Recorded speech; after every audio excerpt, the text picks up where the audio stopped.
Les agradezco muchísimo su invitación al capítulo SEC de la Universidad Juárez Autónoma de Tabasco. Es un placer para mí estar compartiendo este tema con ustedes y este momento. Eh, Justo el tema está relacionado con lo que estamos viviendo, que es pues la contingencia sanitaria. Entonces espero lo disfruten y podamos tener una bonita charla. Vamos a comenzar.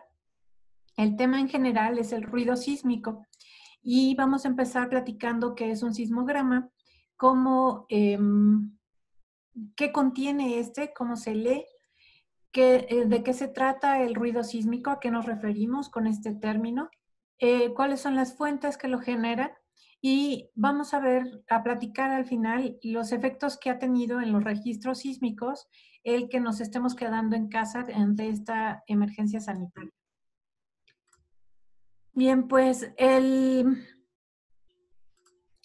un sismograma no es otra cosa más que el registro del movimiento del suelo en una estación sismológica. En la imagen pueden ver a su izquierda una estación que se encuentra en la ciudad de Oaxaca. Dentro de ella tienen instalados los sismómetros o los equipos que están midiendo y registrando el movimiento del suelo. La imagen que ven en el centro corresponde a un sismómetro y lo que mide es la velocidad con la que se está moviendo el suelo. Este genera registros como el que se ve a su derecha, que son registros continuos. Estos equipos están registrando permanentemente a 100 muestras por segundo, produciendo estas señales de registro continuo. Bien, para nosotros poder registrar y caracterizar ese movimiento del terreno, necesitamos de 3 componentes. El movimiento no es unidireccional, es tridimensional. Entonces, lo que hacemos es orientar el sensor con ayuda de una brújula o de un giroscopio, como se ve en la imagen de la izquierda, y este equipo, este sismómetro, contiene las 3 componentes dentro de él. Una componente va a quedar orientada hacia el norte, la otra va a quedar hacia el este y la tercera va a quedar orientada verticalmente, de tal manera que podemos caracterizar el movimiento en la estación de manera continua. Entonces, aquí lo que vemos a mano izquierda es el registro continuo en una estación, esta vez en Matías Romero, en Oaxaca, y en esta gráfica que nosotros llamamos helicorders, podemos ver prácticamente 50 horas de registro. Empieza aquí arriba a la izquierda el 30 de abril y termina por acá abajo a las 18 horas 33 minutos aproximadamente del 2 de mayo. Y dentro de esta señal podemos apreciar muchísimas cosas. Vamos a enfocarnos primero a lo que se observa dentro de este recuadro anaranjado. Este corresponde a un sismo que fue local. ¿Por qué le llamamos sismo local? Bueno, pues porque su epicentro se encontró a menos de 100 kilómetros de la estación. Mencioné hace rato que esta estación estaba en Matías Romero y el sismo que ocurrió por ahí de las 17:02 de la tarde de ese 2 de mayo, pues se presentó a 32 kilómetros al noroeste de Matías Romero. Entonces es un sismo cercano a la estación. Dentro de este mismo registro, si nosotros hacemos un zoom a esa señal dentro de ese rectángulo anaranjado, pues podemos ver la firma característica de un sismo, el cual pues tiene su onda P, que son las ondas que llegan primero, y su onda S, que son las segundas o las más lentas. Luego tenemos aquí medio escondido otro sismo, pero este ocurrió a más de 100 kilómetros de la estación. Se presentó por acá en el Pacífico, a 112 kilómetros al suroeste de Río Grande, Oaxaca, es decir, de las costas de Oaxaca. Tuvo una magnitud 4.1 y por eso no sobresale de la señal. Sin embargo, sabemos que ahí está. A estos sismos que se encuentran entre 100 kilómetros y 1000 kilómetros de distancia aproximadamente, los conocemos como sismos regionales. Y el tercer tipo son los sismos lejanos o telesismos. Aquí donde está la flecha se indica el inicio del registro de un telesismo. Y ese telesismo provoca vibraciones en la estación por un largo tiempo. Cada línea corresponde a 15 minutos y vemos que se ve la señal por más de 1, 2, 3, 4, 5, 6, 7, 8 líneas. Entonces serían aproximadamente de 2 a 3 horas de registro si no si contemos las líneas, ¿no? Entonces, este telesismo que se presentó el 2 de mayo, resulta que ocurrió al sur de Grecia y que tuvo una magnitud de 6.6. Entonces, bueno, podemos ver por acá arriba en el registro otros 3 eventos que pudieron ser regionales. Por acá se ve otro y se ven muchas cositas así que suben y bajan. Pero lo más importante es que la señal nunca se ve en cero y se ve quieta. Todo el tiempo se ve que está vibrando algo en la estación o en el suelo de la estación. A eso, pues le llamamos ruido. Es una señal que no nos interesa y que nos está estorbando.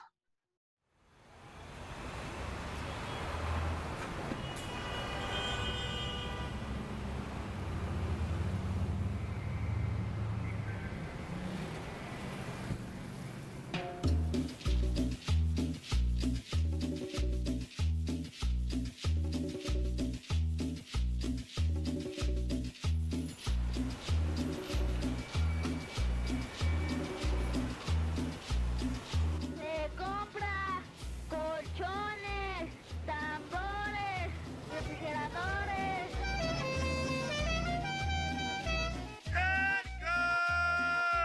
La pomada para el dolor en la espalda, para el dolor en la cintura, golpes, calambres de ala, patrón, mire la de ajolote. Una solución antimicótica buena, útil, efectiva, que le quita lo que es el hongo en la uña.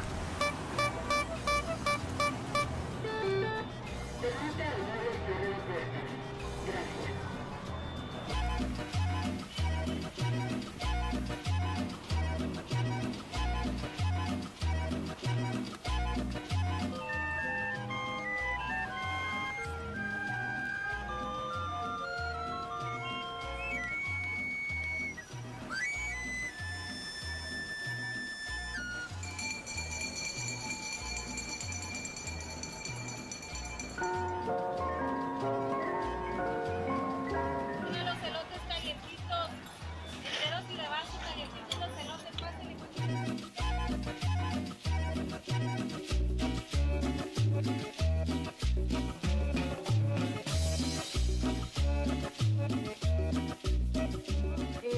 El ruido en la ciudad de fondo pues nos va a estar estorbando.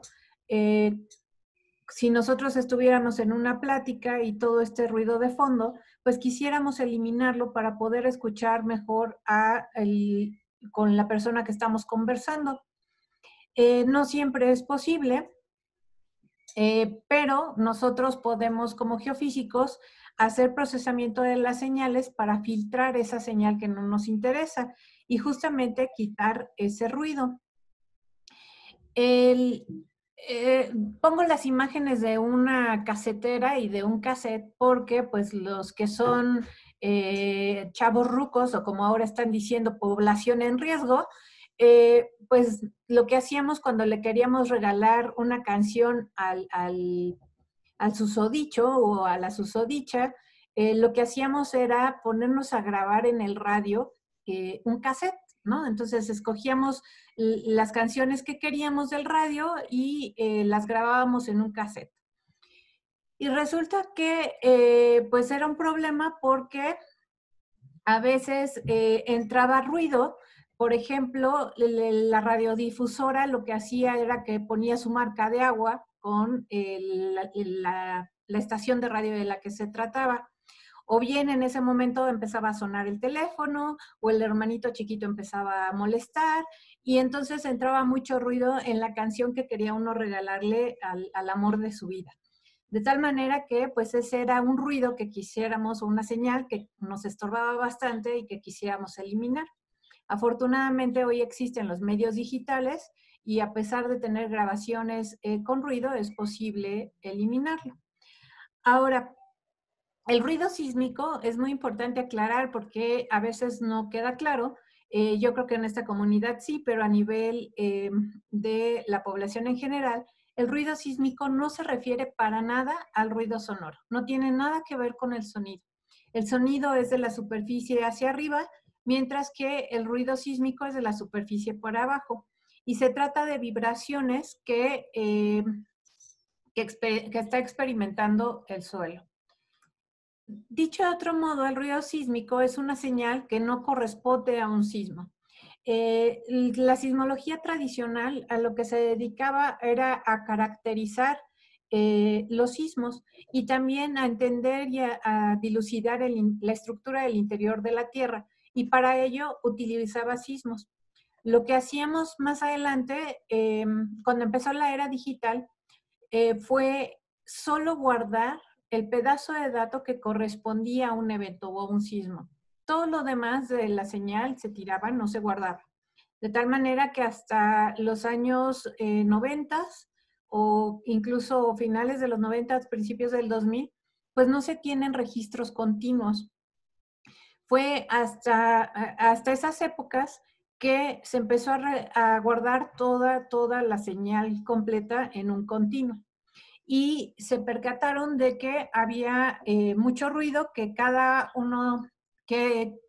cosa, había diferentes tipos de fuentes y que eran características también. Entonces, ese ruido podía tener fuente instrumental, una fuente meteorológica o una fuente cultural o antropogénica. Entonces, ¿a qué nos referimos con el ruido instrumental? Bueno, pues los equipos, los instrumentos están compuestos por partes electrónicas y mecánicas. Las partes electrónicas pueden causar ruido y vibración que está afectando al sensor. El sensor es muy, muy sensible, de tal manera que cualquier vibración interna, por pequeña que ésta sea, la está registrando. También, pues todos los materiales con los cambios de calor van a tener dilataciones y contracciones. Inclusive dentro del equipo se pueden llegar a dar corrientes convectivas y esto estar afectando a los materiales que están dentro del equipo. Por último, pues los sensores pues están compuestos por resortes y estos pueden sufrir de relajación y también verse reflejados como un ruido en la señal. A su derecha lo que tienen son curvas, les llamamos nosotros curvas de ruido. ¿Cómo se generan estas curvas de ruido? Lo que se hace es tomar un segmento de la señal sísmica, a esa calcularle su espectro de densidad de potencia y graficarlo dentro de este plano que es periodo en el horizontal y decibeles en el vertical. En particular, nos gusta ver estas curvas en términos de aceleración y lo otro que hacemos es comparar esos niveles de ruido con estas líneas negras, la línea negra continua y la línea negra discontinua abajo, que fueron establecidas por Peterson en 1993.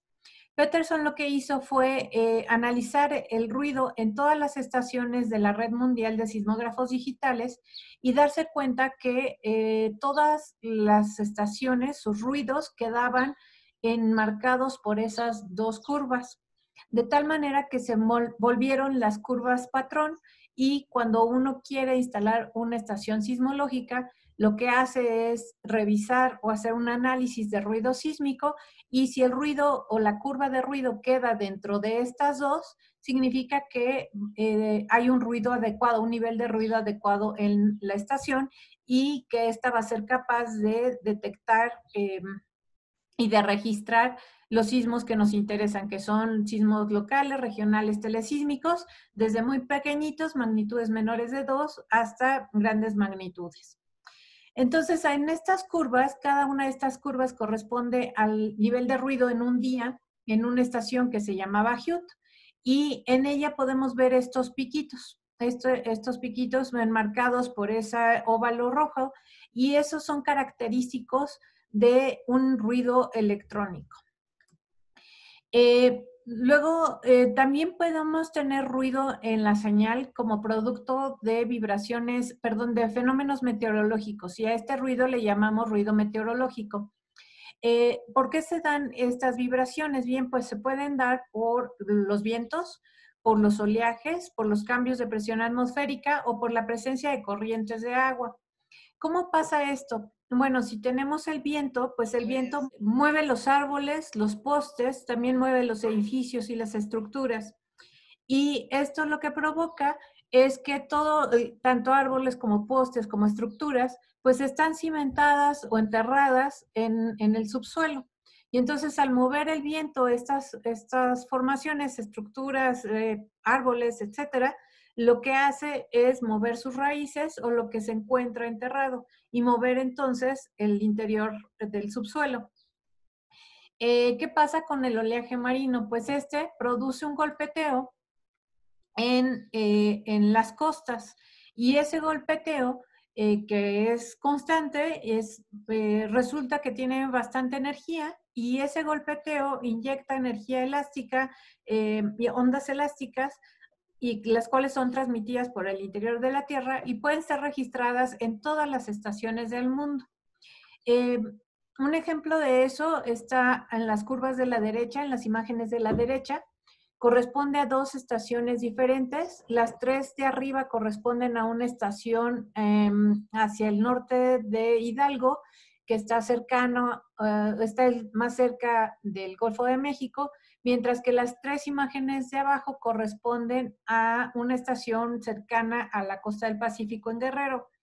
Y lo que ven es que cada una de estas curvas corresponde a un día en específico, y se ve como las curvas que corresponden a julio, que son en verde en ambos casos, sobresalen de las otras. Y esto se da porque para el Golfo de México, el huracán Gert en el 2005 pues tocó las costas, mientras que en el Pacífico el huracán Dora también tocó las costas. De tal manera que se ve como hay una mayor contribución de ruido en ese rango de frecuencias, producto de ese golpeteo del oleaje, que es mucho más fuerte, mucho más rápido, y hay una mayor actividad en el océano, producto de la presencia del huracán. Entonces, hoy en día también se pueden usar las estaciones sismológicas para dar seguimiento al acercamiento, y alejamiento y el camino de los huracanes. Está el ruido antropogénico. Es la otra fuente, que es la que pues ahorita más interesa en estos tiempos. Y este ruido antropogénico es producto de la actividad humana. Entonces, ustedes pueden imaginar que cada paso que damos, pues lo que estamos haciendo es golpear el piso, y que en ese golpeteo en el piso, pues lo que estamos haciendo es inyectar esa energía o aplicar una deformación, un esfuerzo, y ese esfuerzo y esa deformación son transmitidos por el interior del subsuelo y finalmente registrados en una estación sismológica cercana. Y lo mismo pasa con los vehículos. Estos están en contacto con el suelo, están golpeteando, están vibrando y están inyectando, bueno, están causando esfuerzo en la superficie del cual es transmitido. Lo mismo pasa con maquinarias o con cualquier otra cosa que esté por ahí, ¿no? De tal manera que en una ciudad como la Ciudad de México, pues el nivel de ruido cultural o de ruido antropogénico, pues es bastante alto, porque tenemos una gran densidad de población inyectando toda esta energía de manera simultánea. Mientras que si nos encontramos en una zona rural donde no hay la presencia de tanta gente, no hay tanta circulación de vehículos, etcétera, pues quizás estemos cerca del rancho y los animales sean nuestra principal contribución de ruido, pero no se comparará con toda la cantidad de personas en una gran ciudad que están inyectando energía al mismo tiempo. Entonces, un ejemplo de este ruido cultural es aquí en Ciudad Universitaria de la UNAM. la imagen de arriba a la derecha nos muestra el campus universitario. Y resulta que en este lugar, en el campus universitario, lo que tenemos es una estación marcada en la imagen como CUIG, es una estación sismológica, y lo que ven abajo a la derecha, pues es un espectrograma de toda la señal de un día. Lo que pueden ver en el eje horizontal es frecuencia y en el eje vertical es tiempo, entonces el tiempo es de abajo hacia arriba, y pueden ver como unas líneas negras que nos separan el día de la noche. Y pueden apreciar que la amplitud de la señal es mucho menor durante la noche. Eso se ve por el cambio de color rojo a colores amarillos, inclusive cercanos a azul.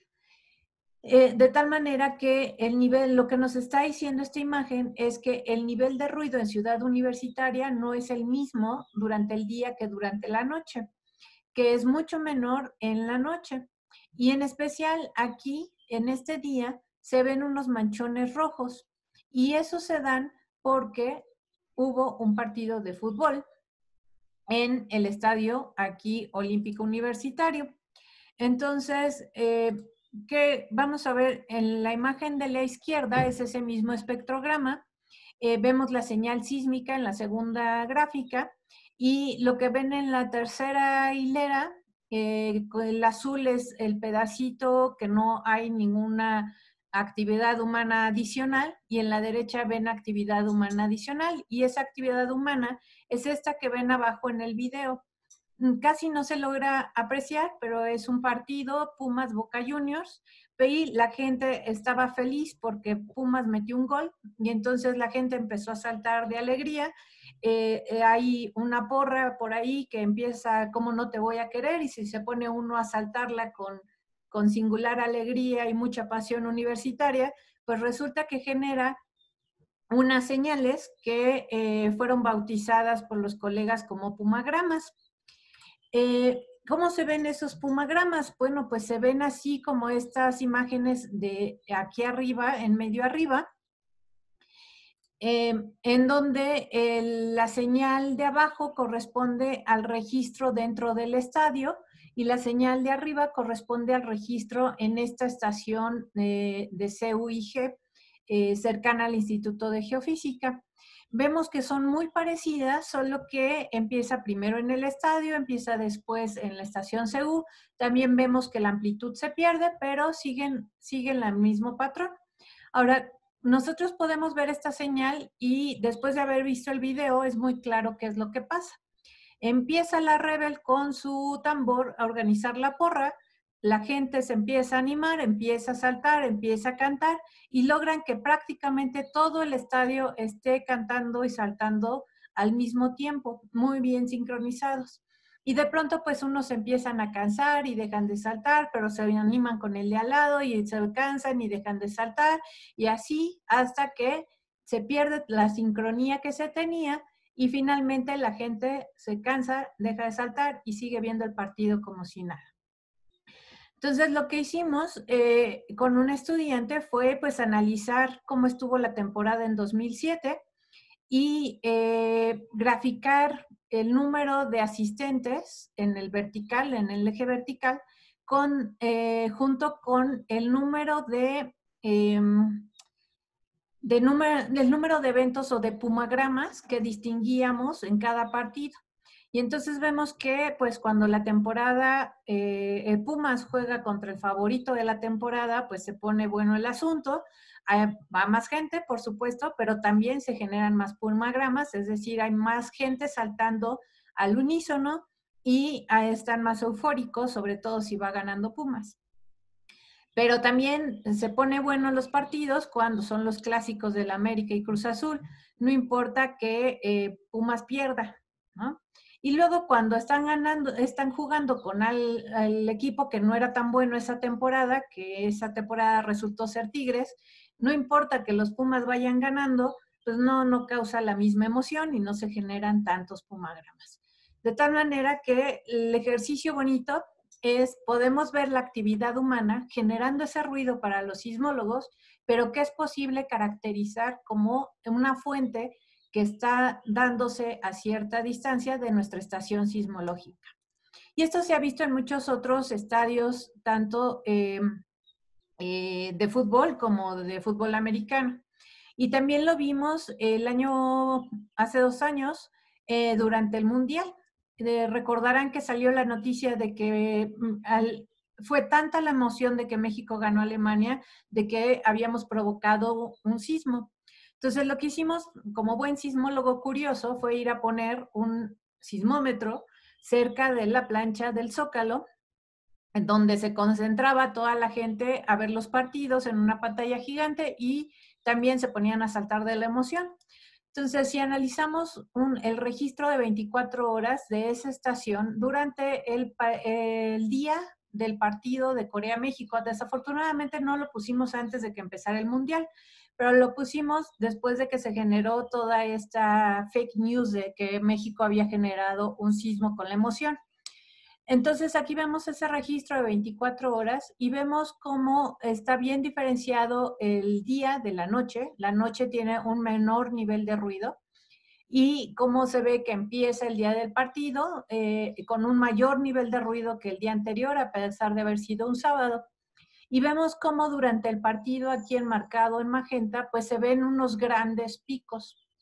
Y cuando revisamos más de cerca, pues esos picos se dan cercanos a los goles de México. Y estos picos más pequeños en el centro corresponden al medio tiempo, donde la gente está también emocionada, inclusive hubo quien organizó el salto para que pudiéramos nosotros apreciarlo. Entonces, bueno, haciendo un acercamiento a ese momento del partido, pues resulta que sí vemos unas señales características parecidas a lo que vimos en el pumagrama. La gente salta de manera sincrónica, mucha gente al mismo tiempo, y después pierden sincronía, algunos quedan saltando hasta que dejan de saltar. Si recuerdan, esta señal se ve muy diferente a un sismo. No vemos la onda P, no vemos la onda S. Lo que vemos es justamente ese conjunto de personas saltando al mismo tiempo y perdiendo la sincronía. Entonces, lo que hicimos fue una correlación de estas señales con la señal total y empezamos a buscar este tipo de señales en todos los partidos de México, incluido el de Alemania, para ver qué había pasado en ese partido. Entonces, aquí ven esas detecciones de esas señales se ven en las gráficas de la derecha. Cabe mencionar que a estas señales pues las bautizamos como trigramas, ¿no? La señal de la celebración del tri. Entonces, abajo a la izquierda vemos en una estación más lejana, ya no en la plancha del Zócalo, sino hasta acá, en otra parte de la ciudad, vemos también, hicimos el mismo ejercicio de buscar esos trigramas y vimos que efectivamente se llegaron a localizar, que para el partido de Alemania se vio aquí al inicio del partido, se vieron en el medio tiempo, pero sobre todo el más importante fue al finalizar el partido. Luego, en el partido de Corea vimos bastantes, la principal por acá cercana al primer gol. Se ve como después del gol de Corea, pues la gente no estaba muy contenta. También el de Suecia, fíjense qué interesante, hay algunos trigramas en medio tiempo, alguna emoción en el partido, no estuvo muy buena la segunda parte, sobre todo después del segundo gol, el tercer gol mató el espíritu de la gente, pero anuncian que México calificó a los octavos a pesar de la derrota y vean el nivel de trigramas que se generan, no solo altos, sino también bastantes. Y el partido de Brasil, al final del partido, pues lo contrario, porque habíamos perdido y no continuamos. Entonces ya no pudimos seguir registrando trigramas. Entonces, respondiendo a la pregunta si provocamos sismos cuando ganó México-Alemania, pues la respuesta es no, no provocamos sismos. Lo que provocamos fue trigramas o estas señales generadas por la actividad humana. Regresando a la estación de CEU, les decía yo con base en el espectrograma que se ve muy diferente el nivel de ruido que el de la noche. Pero si ahora analizamos la señal con esas curvas de ruido clásicas que les mostraba anteriormente, vemos periodo en el eje horizontal y vemos decibeles relativos a aceleración en el eje vertical, vemos esa diferencia en el día y la noche. Las líneas continuas corresponden al nivel de ruido en horas del día y las líneas discontinuas a horas de la noche. Y se puede ver en esta banda de frecuencias por arriba de 1 Hz, incluso un poquito más abajo, que hay una gran diferencia entre el nivel de ruido en el día que en el de la noche, siendo mucho más altos en el día. Ahora, hemos hablado de ruido, les conté que antes tirábamos todo el ruido porque a nosotros solo nos interesaban los eventos y que incluso para poder determinar la estructura interna de la Tierra lo que usábamos era sismos y desechábamos todo el ruido. Sin embargo, hoy en día los sismólogos nos hemos dado cuenta que el ruido es mucho más que eso y que tiene muchísima información que puede ser explotada. Un ejemplo es este trabajo de Wei-Nan Chao y sus colaboradores, en el que lo que hacen es analizar el nivel del ruido en el eje vertical de la gráfica del medio arriba y lo comparan contra el nivel de agua en un río durante un huracán. Y se puede ver cómo aumenta el nivel de agua en ese río y cómo está aumentando el nivel de ruido en la señal sísmica y cómo al momento en el que baja el nivel de agua, pues también baja el nivel de ruido.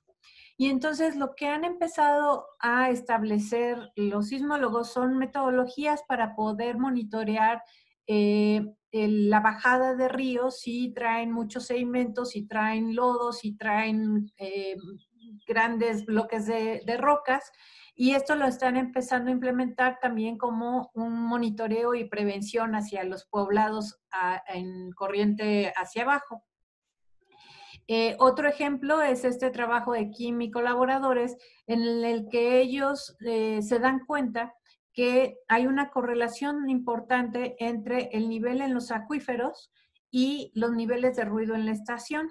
Entonces, las diferentes curvas que ven ahí corresponden a esa comparación. La curva en gris justamente tiene que ver con los niveles de ruido, mientras que la curva en azul corresponde a los niveles de agua y se ve la gran semejanza que hay entre ellos. Entonces, este grupo está proponiendo el uso de las mediciones de ruido sísmico también como un monitoreo de los niveles de agua, sobre todo porque hay lugares donde solo se tiene un pozo y solo se puede muestrear el nivel del acuífero en ese pozo, mientras que no hay mayor información cercana. Entonces, lo que ellos están proponiendo es el uso de redes sísmicas que nos permitan hacer este monitoreo.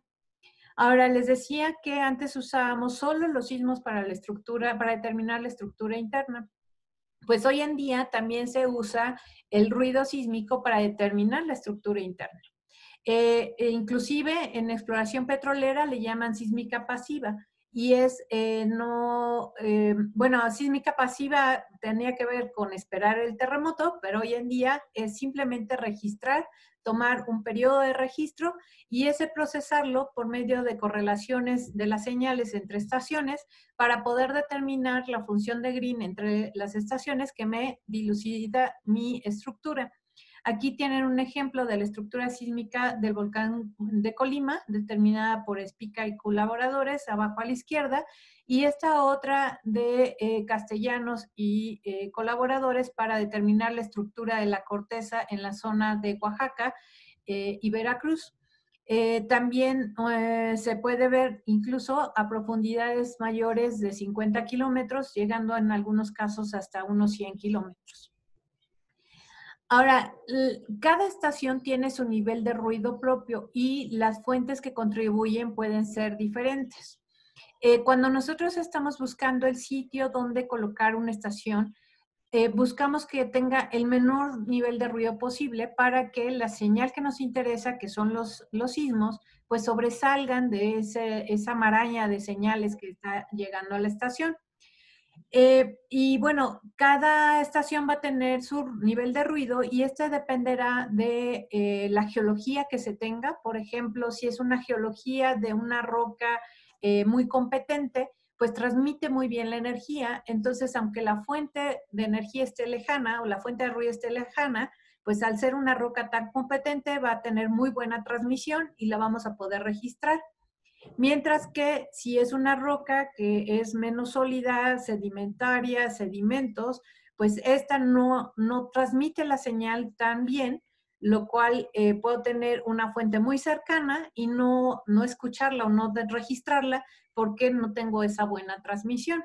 Claro que tengo que sopesar con que una va a tener un efecto de sitio importante y la otra no.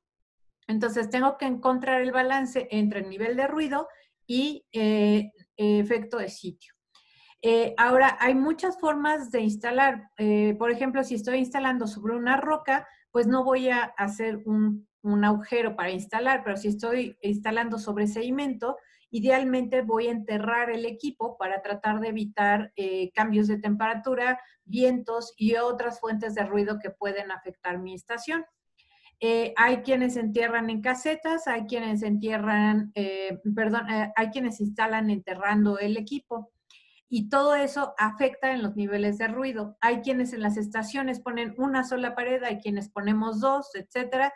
Eso también contribuye a las fuentes de ruido.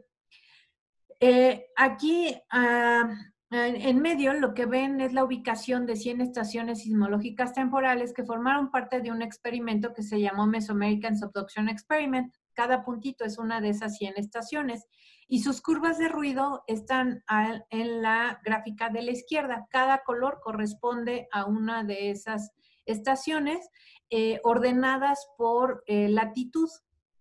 Y vemos la variabilidad de ruido a lo largo de esa red. Vemos algunos que están acá en verde, que corresponden a estas latitudes entre 19 grados y 20 grados. Y si vemos, eso se ubica la ciudad de Cuernavaca y la Ciudad de México. Y podemos ver que las curvas que tienen esos niveles más altos de ruido corresponden a estaciones que se ubican dentro de las ciudades o que se ubicaron dentro de las ciudades, lo cual nuevamente nos está diciendo que las ciudades son las que muestran los niveles de ruido más altos, sobre todo en altas frecuencias o bajos periodos, como se puede observar en la gráfica de la izquierda.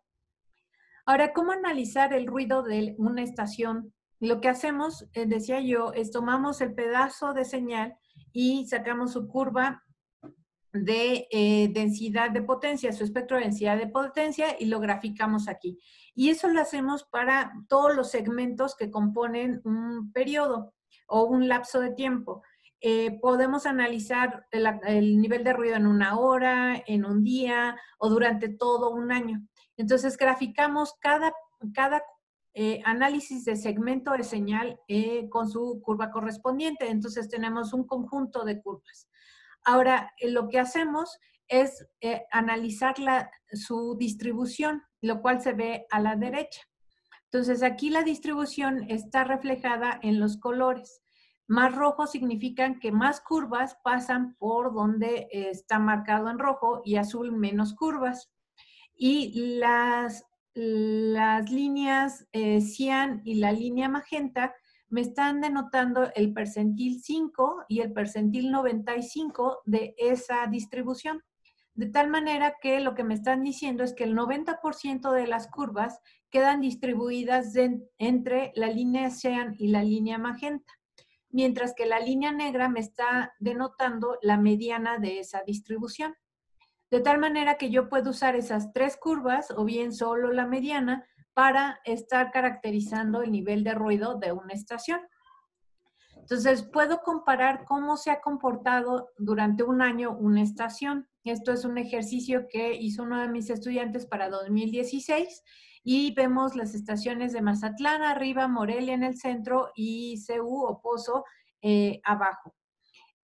Cada línea corresponde a un mes, el código de color está a su derecha y, por ejemplo, para Mazatlán vemos que en periodos cercanos a 7 segundos sobresalen las curvas de los meses de enero, febrero y marzo, mientras que para periodos cercanos a 2 segundos sobresalen las curvas que están entre mayo y agosto.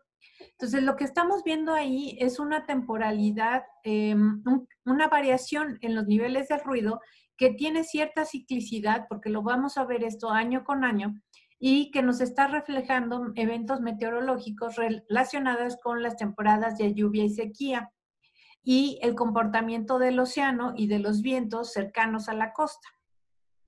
La imagen de en medio, de Morelia, este es un buen ejemplo de contribución de ruido cultural. Vemos la curva negra como sobresale de todas las demás, que esa curva corresponde al mes de diciembre de 2016, mes en el cual hubo obras o construcción de un edificio al ladito de donde estaba la estación sismológica. Entonces, lo que pueden ver es ese incremento sustancial en el nivel de ruido de origen antropogénico en altas frecuencias en esa estación de Morelia. Ahora podemos analizar lo que les decía, varios años al mismo, para la misma estación, para cada uno de los meses. Y podemos ver que en general se comportan de manera similar, aunque se pueden ver cosas raras en algunos años. Por ejemplo, en la estación de Cayaco tuvo ciertas anomalías en los años 2006-2007 en altas frecuencias o periodos bajos. Lo mismo pasó en Ciudad Universitaria los últimos años, 2015-2016. 2014 a 2016 hubo más ruido que en los otros años. Ahora, esto es, ¿cuáles son los niveles de ruido de todas las estaciones sismológicas que opera el Servicio Sismológico Nacional? Arriba está la red de banda ancha, la ubicación de las estaciones está en el mapita de la izquierda arriba, y sus curvas de ruido están en estas gráficas en colores amarillos y rojos. El rojo me está indicando que un mayor número de curvas pasa por ahí. Sin embargo, vemos que el percentil 5 y 95 de todas ellas pues queda dentro de las curvas de Peterson, diciéndonos que en general las estaciones del Servicio Sismológico Nacional tienen muy buenos niveles de ruido sísmico. Abajo están las estaciones de la red sísmica del Valle de México. Estas se encuentran ubicadas dentro de la Ciudad de México y alrededor en el Estado de México, que son las amarillas.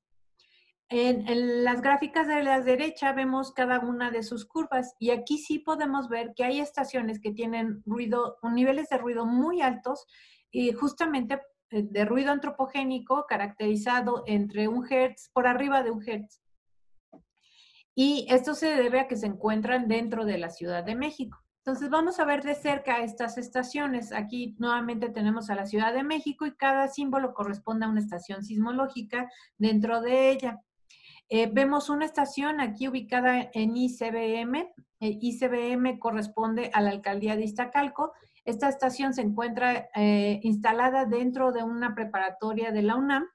Entonces pueden imaginarse la cantidad de ruido antropogénico que hay ahí al ubicarse en un plantel escolar con miles de estudiantes. Y no solo eso, se encuentra ubicada en la esquina de 2 avenidas de gran afluencia vehicular.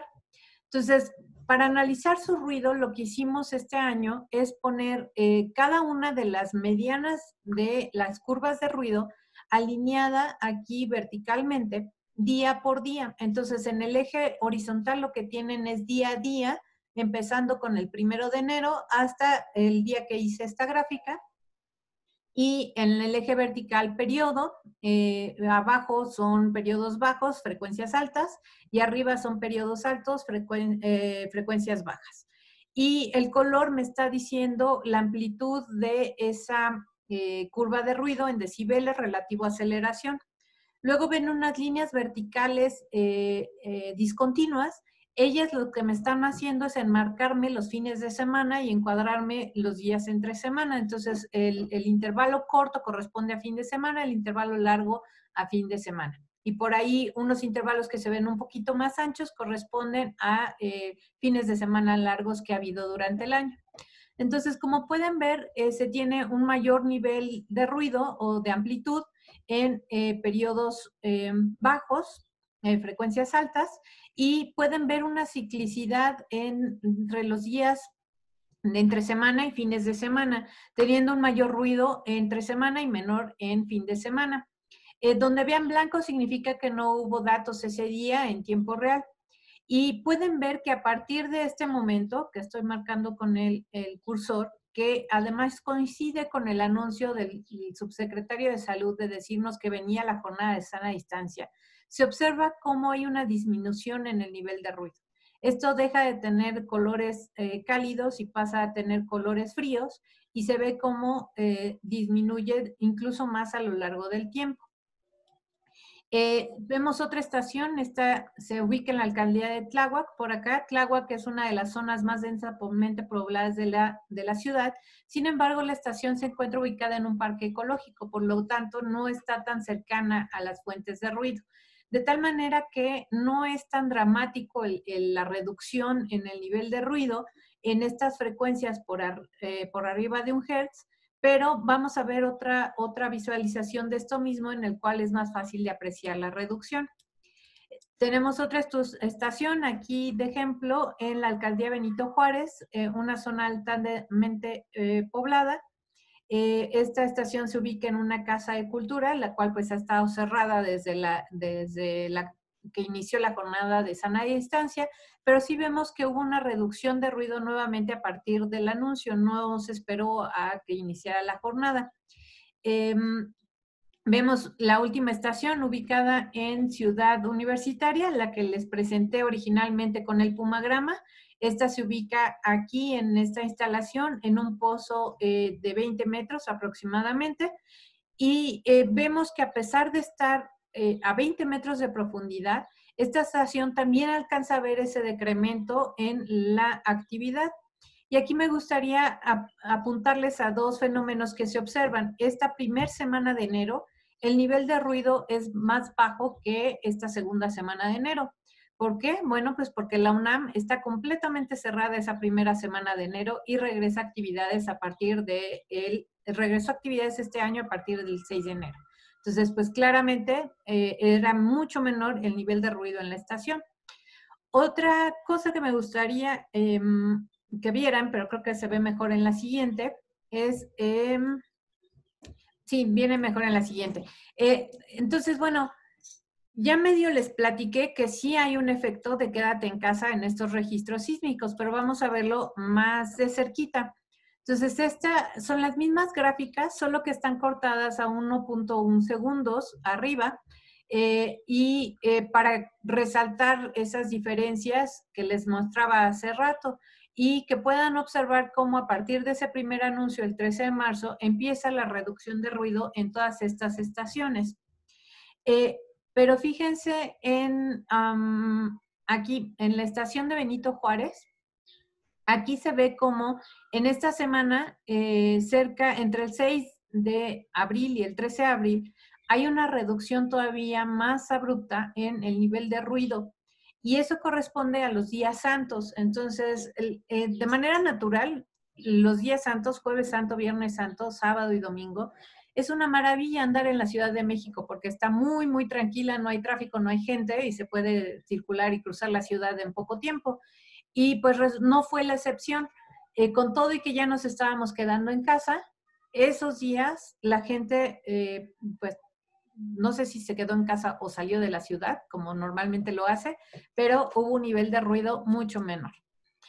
Otra forma de apreciar esto más dramáticamente es de esta manera. Lo que hice aquí fue tomar el ruido promedio de enero y febrero, que fueron meses normales de ruido en las estaciones, y comparar el día a día con respecto a ese nivel promedio. De tal manera que se resalta mejor cómo entre semana hay un nivel de ruido alto de origen antropogénico y en fines de semana es mucho menor el nivel de ruido. Y cómo a partir de ese primer anuncio hay una reducción del nivel de ruido. Entonces, rojo significa un aumento y azul significa una disminución. Y vemos disminuciones de hasta 5 decibeles en las estaciones a partir de ese quédate en casa, ese llamado de quedarnos en casa. Y vean, por ejemplo, la segunda gráfica que corresponde a Tláhuac, donde mencioné que no era tan fácil identificarlo en el otro tipo de visualización, pero que en esta es claro cómo a partir de estas fechas empiezan a dominar ya los colores azules, indicándonos que sí, efectivamente, hubo una reducción en los niveles de ruido. Otra forma de visualizar esto es tomar la señal o el espectro de potencia entre una frecuencia de 1 Hz y 50 Hz, que son las que me interesan, que son estas que he estado trabajando por acá, y sacar la amplitud RMS a partir de ese espectro de potencia. Y lo que ven en esas gráficas es eso, es el espectro de potencia. Aquí está mal, el eje Y corresponde a la amplitud de RMS y el eje X corresponde a los días. Y vemos cómo esa amplitud promedio de día a día en esa banda de frecuencias de 1 a 50 Hz, pues varía, ¿no? Siendo máxima entre semana y siendo mínima en fin de semana. Y cómo a partir de ese primer anuncio empieza un decaimiento en esa amplitud promedio. Y si nosotros analizamos esto, lo que podemos ver para todas las estaciones que se ubican dentro de la Ciudad de México, si hacemos este mismo análisis, vemos cómo todas ellas presentaron una reducción y eso lo podemos ver en la gráfica de su derecha. Están ordenadas alfabéticamente cada una de las estaciones que se presentan, que se encuentran dentro de la ciudad, y la altura corresponde al porcentaje de reducción en el nivel de ruido, teniendo un porcentaje promedio de 15 y teniendo valores máximos cercanos al 30%. Ahora, ¿cómo obtuve ese porcentaje? Pueden ver una línea magenta arriba de cada una de las gráficas. Esa línea magenta me representa el nivel promedio máximo de ruido entre semana, mientras que la línea negra me representa el promedio del ruido mínimo que corresponde a los fines de semana. Y luego lo que hice fue sacar una regresión entre los niveles máximos de ruido entre semana a partir del anuncio de la jornada de sana distancia hasta el último día. Y sacar la diferencia entre esa línea magenta y esta línea de esa regresión. Y con ello pude establecer estos porcentajes de reducción de ruido para cada una de las estaciones. Entonces, para cuando termine esta gráfica, que debe corresponder al 14 de mayo, había habido reducciones en la estación de Iztacalco del 20%, Benito Juárez de 27%, Ciudad Universitaria del 24% y Tláhuac solo de 10%. Pero no solo hubo esas reducciones, sino que en algunas estaciones el nivel de ruido quedó por debajo del mínimo que se registra en fines de semana. Inclusive mínimos hasta de 10% se alcanzan a apreciar. Ahora, hay estaciones como Tláhuac en la que no fue tan dramática la reducción, queda todavía por arriba del ruido promedio mínimo, pero cabe mencionar, fíjense ustedes en los valores de ruido o en los valores de amplitud, y la estación de Iztacalco está hablando de 2 por 10 a la menos 3, y en Tláhuac estamos hablando de 3.2 por 10 a la menos 4. Entonces ya de por sí tenía niveles de ruido bajos. Lo otro que he hecho es comparar esa variabilidad del ruido sísmico entre semana, fines de semana, con la movilidad que se ha reportado por parte de ciertas aplicaciones. Por aquí pongo la de Apple. Apple lo que ha observado es una reducción del 60%, al menos para Ciudad de México, que corresponde a estas gráficas en café. Y en negro está sobrepuesta la reducción o la variabilidad que hemos tenido en los niveles de ruido sísmico. Ahora, otras ciudades, ¿cómo se han comportado? Esto es Aguascalientes, también se nota una reducción. Esta es Tijuana, también hubo una reducción, aunque ahorita vamos a ver qué está pasando ahorita en Tijuana. Este es Zacatecas, Zacatecas fue muy bien, es una de las reducciones más significativas que ha habido, a pesar de esta estación encontrarse dentro de la ciudad y cercana a un hospital. Sin embargo, encontramos estaciones en las cuales no se observa esta reducción. Entonces, a su mano izquierda está la estación de Demacú, ubicada en Hidalgo, y pueden ver que a partir del llamado de la jornada de sana distancia no hubo una reducción, sino que hubo un incremento, e inclusive el incremento máximo se da en esta semana. Y bueno, esta semana corresponde a la Semana Santa. Entonces, una hipótesis es que cuando nos dijeron váyanse a su casa, pues la gente se fue a su casa en Demacú y eso aumentó el ruido en esta estación y todavía más gente llegó a Demacú durante Semana Santa. Ahora, toca poner esto en contexto. Demacú no es una ciudad.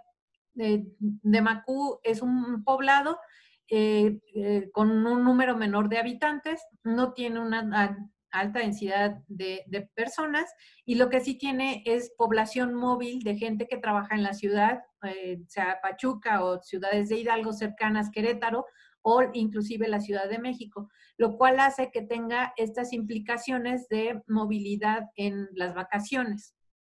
Y luego ya vino la reducción de los niveles de ruido a los niveles normales en la estación, que aquí es una estación en la cual no se esperaría una reducción importante por el quédate en casa por estas condiciones que les acabo de comentar. Otro caso diferente es la estación en Cayaco, en la costa de Guerrero. Aquí también vemos un aumento, pero este aumento no parece relacionado con movimiento de personas, inclusive este último.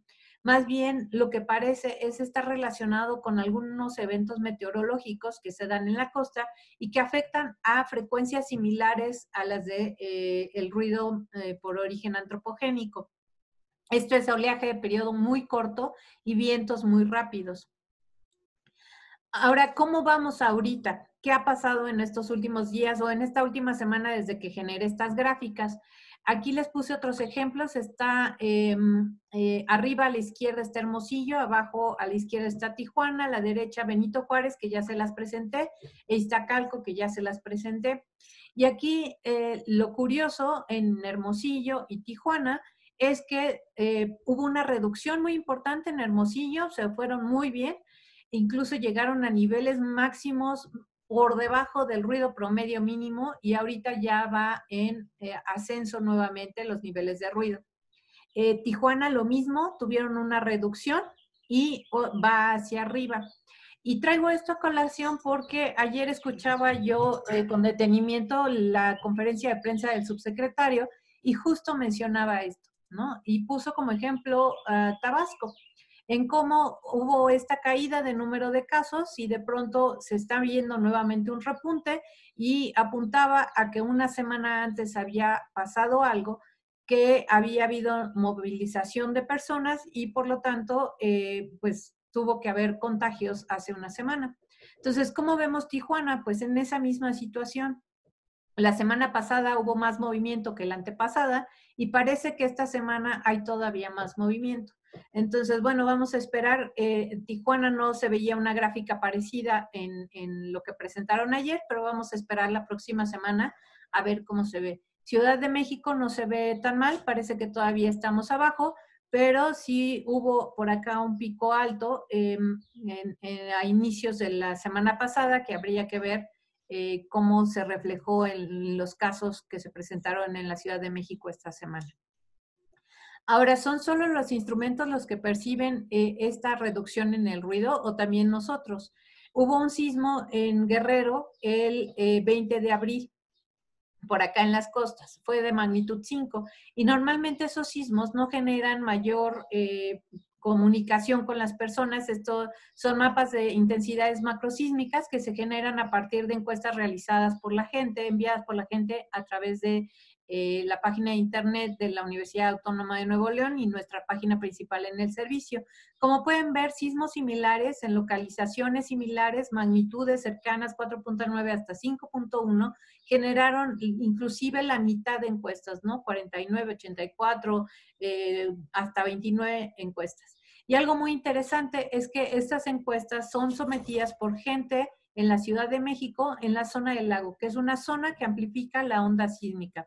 Mientras que para el evento del 20 de abril, pues se recibieron 114 encuestas, que pues es el doble, y no solo eso, sino que se recibieron de zonas que normalmente no reportan la sacudida de estos eventos. ¿Y por qué no? Bueno, pues porque están tan habituados al pasar de los camiones y a toda la actividad de la ciudad que está vibrando constantemente su suelo, que no se pueden percibir fácilmente eventos como estos.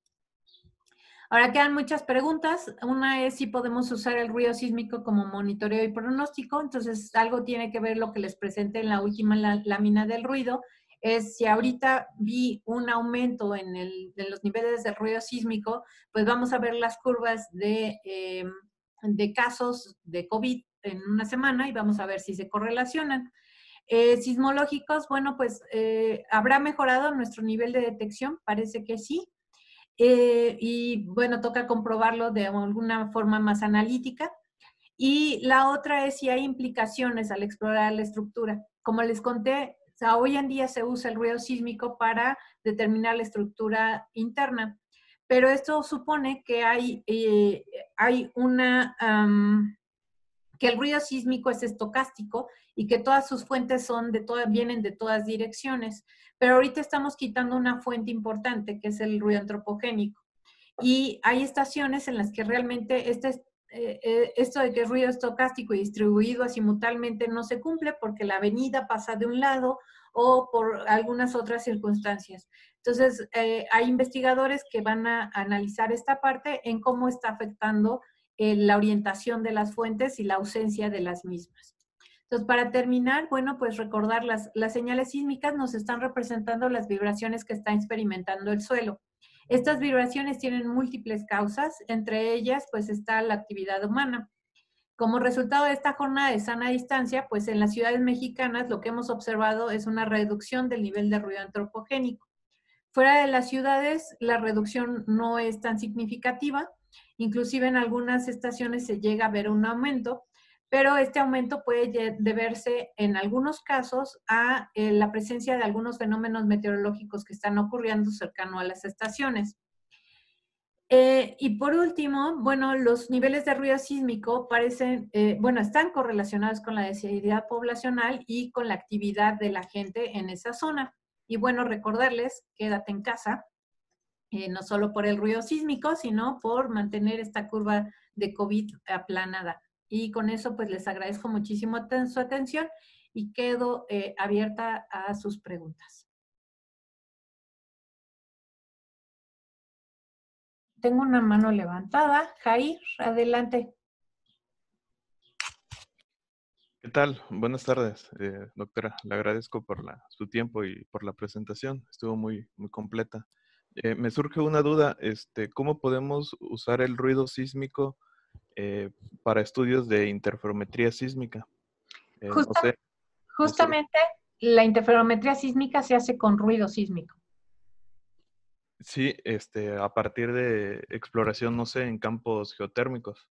Uh-huh.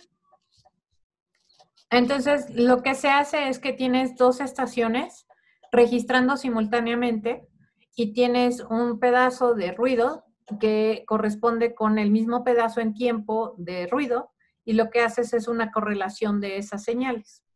Y lo que supones es que ambos están muestreando la misma estructura y al hacer esa correlación puedes obtener tu función de Green de la estructura entre esas dos estaciones.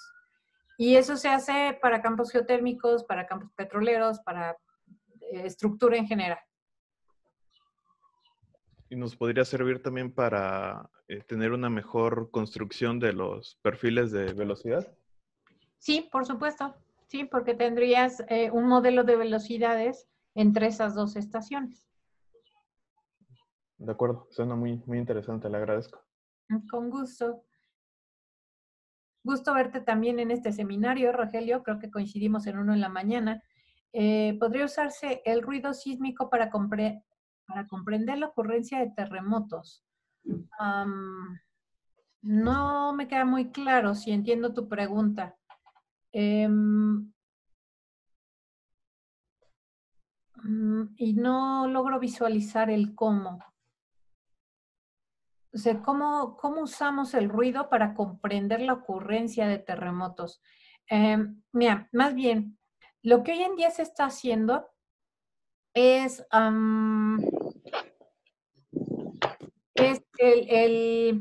se me fue la palabra, machine learning, el aprendizaje de máquina para poder detectar eventos. Entonces resulta que en el ruido se nos pueden escapar visualmente la ocurrencia de sismos, porque son tan pequeños que se pierden con el ruido o tienen contenidos frecuenciales muy parecidos, de tal manera que nos cuesta trabajo identificarlos a simple vista o con algunos métodos tradicionales de detección. Lo que ahora se hace con Machine Learning es buscar esas señales y se han logrado mejorar los catálogos de manera considerable. Hay un ejemplo muy bueno para el catálogo de California, en el cual pues aumentó exponencialmente el número de sismos que se pudieron identificar siguiendo estos métodos.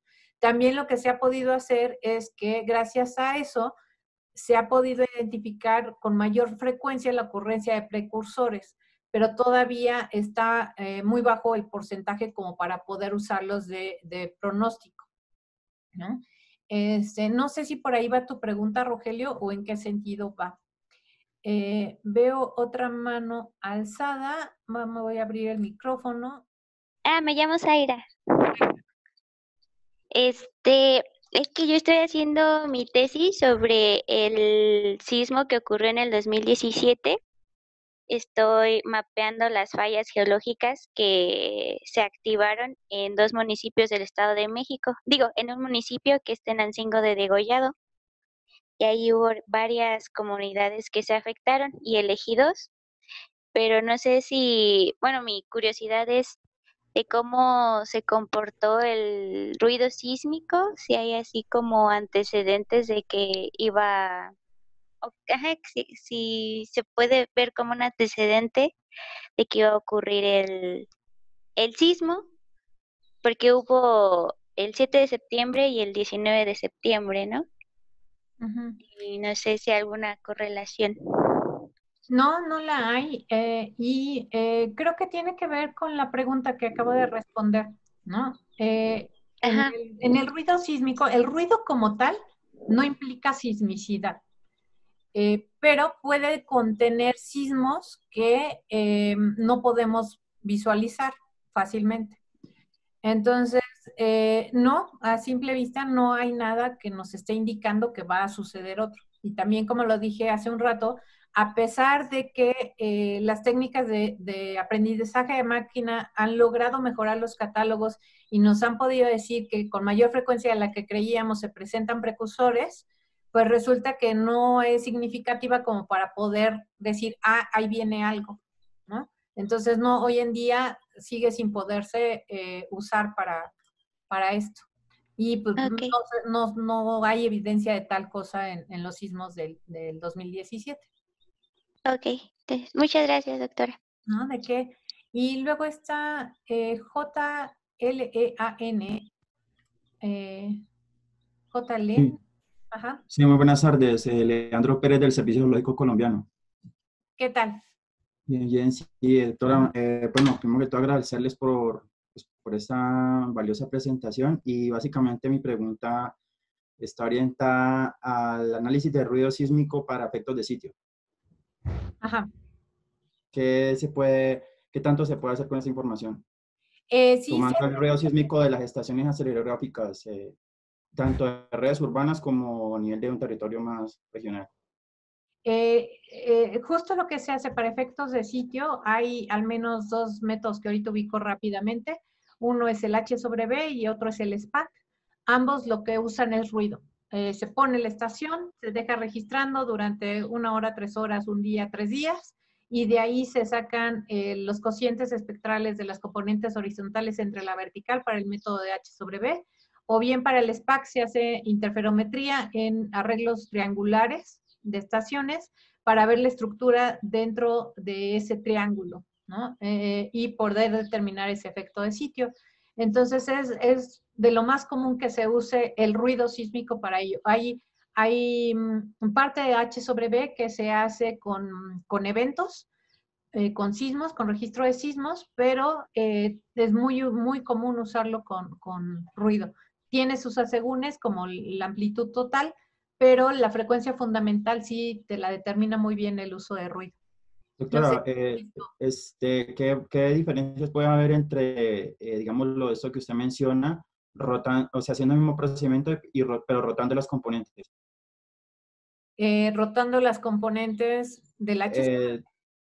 Sí, rotando, digamos, las componentes precisamente de cada uno de horizontales bueno, la parte horizontal, digamos, rotándola ya sea con la dirección del azimut del evento o con respecto a que, digamos, si ahí se presenta alguna variación en el cálculo de los cocientes espectrales. No, lo que se ha visto no es en la rotación. Ahí no hay diferencia. Y en lo que se ha visto diferencia es cómo se hacen los promedios. Si se promedian primero las horizontales y luego se hace el cociente, o si se hace el cociente y después se promedian, o si se hace la suma cuadrática y después se promedia, o si se promedia y luego se hacen las sumas cuadráticas. Ahí es donde se han llegado a ver las diferencias. ¿Pero esas diferencias deben siendo en amplitud o puede haber una variación en cuanto al periodo? No, en amplitud. No en el periodo. Listo, muchas gracias, muy amable. Ya, con gusto. Saludos por Colombia. María Fernanda, ¿se puede medir el hundimiento de la Ciudad de México con ruido sísmico? Muy buena pregunta, María Fernanda. No lo sé. Déjame ver qué se me ocurre. Yo supongo que sí. Te voy a explicar mi razonamiento. Cuando tú haces un análisis de interferometría con ruido sísmico, tú puedes determinar variaciones en las velocidades sísmicas. Y entonces, si tú haces esto periódicamente, podrías, si tienes hundimiento, yo supongo que ese hundimiento también va a provocar una compactación del material. Entonces, yo lo que esperaría ver si hago este análisis de manera cotidiana por un periodo muy largo de tiempo, es que haya una reducción, más bien un cambio en las velocidades sísmicas, aumentando estas porque hay una compactación de los materiales. Entonces, no necesariamente ver qué tanto se hundió, pero sí ver el efecto de ese hundimiento. Ahora, como también estás sacando estructura, a lo mejor podrías sacar los espesores y ver esa reducción, que esperas que lo que se reduzca sea el espesor más somero de la capa pues, que tiene esa compactación. Y entonces a lo mejor se me ocurre por ahí, pero muy buena pregunta. Es lo que se me ocurre, no lo he visto, entonces valdría la pena el analizarlo. Ok, Fanny, ¿cómo se definen los rangos de frecuencia para los diferentes tipos de fuente? Yo supongo que los diferentes autores lo que se han dedicado es a hacer un análisis frecuencial y lo empezaron a relacionar con otras cosas y con otros eventos. Entonces sí está muy bien establecido que, por ejemplo, el ruido en 7 segundos tiene que ver con el oleaje en los océanos, es sobre todo eso, que los vientos huracanados andan en ese rango de 2 segundos, que el ruido antropogénico anda de 1 Hz para arriba. Entonces, en términos de ruido antropogénico también podemos pensarlo en la maquinaria. Los motores generalmente vibran arriba de 1 Hz, 2 Hz, es una vibración muy común. Nuestros pasos o nuestros saltos, si nosotros nos ponemos a cantar "¿Cómo no te voy a querer?", pues resulta que lo hacemos con una frecuencia de 2 Hz porque damos como 2 saltos, podemos dar 2 saltos en 1 segundo. Entonces, esa es la forma de ir viendo o asociando fuente con contenido frecuencial. Javier Ábalos pregunta, ¿se podría estimar los niveles de agua con el registro del ruido sísmico en el caso de los lugares con inundaciones recurrentes y así hacer algún tipo de pronósticos? Niveles de agua, yo no sé si te refieres a acuíferos, como el que presenté en el caso del estudio que comenté, o en el caso de corridas de ríos, y ambos sí se puede. Y sí se hace con sentido de pronóstico, aunque es muy rápido, ¿no? Entonces, lo que no se ha podido hacer es un pronóstico muy rápido o un monitoreo tan eficiente, porque pues en el análisis de la señal, por un lado, toma tiempo y la interpretación toma tiempo. Entonces, no ha sido tan eficiente, pero sí es posible, como les comenté en los 2 ejemplos, en los 2 estudios de ejemplo. Gracias, saludos Pablo Ibarra. Hablando un poco en cuestión del tipo de ondas de las que se compone el ruido sísmico, que principalmente corresponden a ondas superficiales, así es. la componente del sismómetro que presenta una mayor amplificación correspondería a las horizontales. Esta es buena pregunta. En general sí, pero recordemos que las ondas Rayleigh tienen una componente vertical también muy importante. Entonces también depende mucho de la fuente. Por ejemplo, vemos el ruido más alto en las componentes horizontales cuando estamos analizando efectos por viento, por ejemplo, porque el viento mueve los objetos lateralmente y entonces sí genera una mayor energía de manera horizontal. Lo mismo lo vemos en cambios de presión. Pero cuando estamos hablando de ruido antropogénico, todo esto son vibraciones más verticales y las fuentes son más verticales. Entonces se ve mucho mejor en las componentes verticales y no en las horizontales. Lisette Rodríguez, buenas tardes. Recuerdo que los sismos tienen 3 direcciones de propagación y depende del tipo de onda en cuál se visualizan mejor. Mi pregunta es si el ruido antropogénico tiene alguna dirección preferencial de propagación. Creo que justo acabo de responder tu comentario, Lisette. Sí tiene una dirección preferencial por esto, porque generalmente provocamos vibraciones que resultan verticales. Entonces sí es posible verlo más fácilmente en la componente vertical. A ver, voy a darle la palabra a Pablo Ibarra, por favor. Ahí está. Cordial saludo, doctora, ¿me escucha? Sí, se escucha muy bien. Ok, buenas tardes, doctora, muchas gracias por la presentación, muy buena.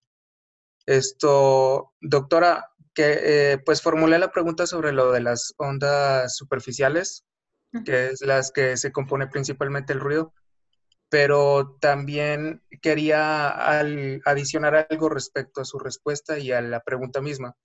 He escuchado a muchos colegas hablar sobre este tema, pues yo trabajo mucho con ruido sísmico, precisamente cocientes espectrales, fractalidad y modelos unidimensionales y bidimensionales del subsuelo.